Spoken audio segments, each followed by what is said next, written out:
In last year's Global Drug Survey, one of the things that really stood out was that almost 20% of young people had reported taking a mystery white powder over the previous 12 months.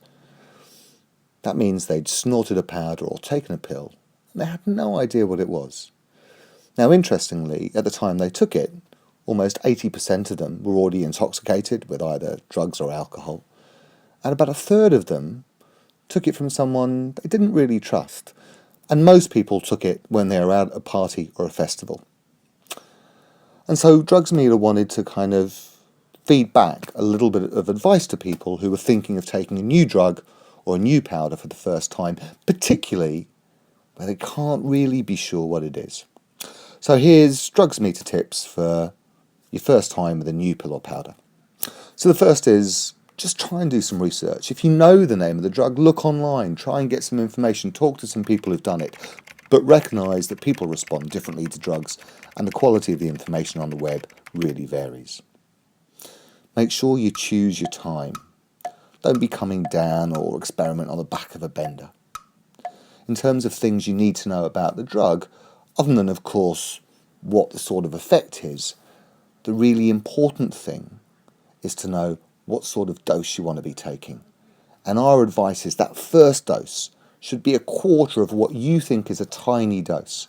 And you don't want to be redosing for at least 90 minutes to 2 hours. And that's because some drugs have got a very slow onset of action.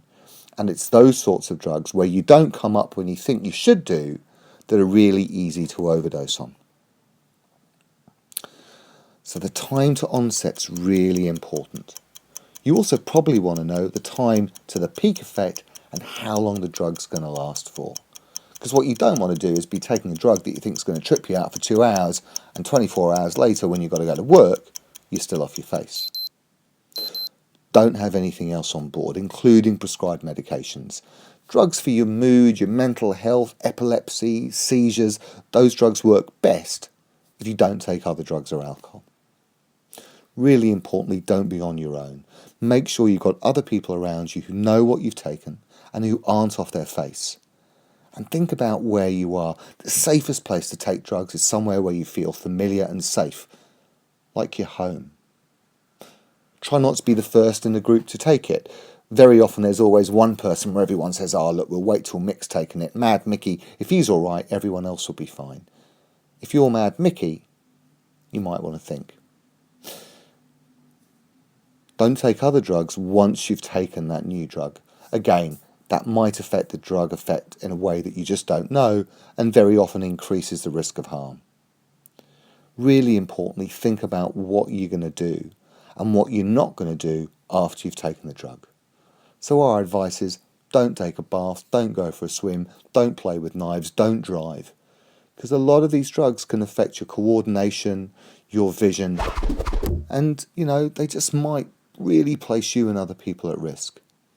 I guess finally, just accept that many drugs just won't be very good or effective or not very nice.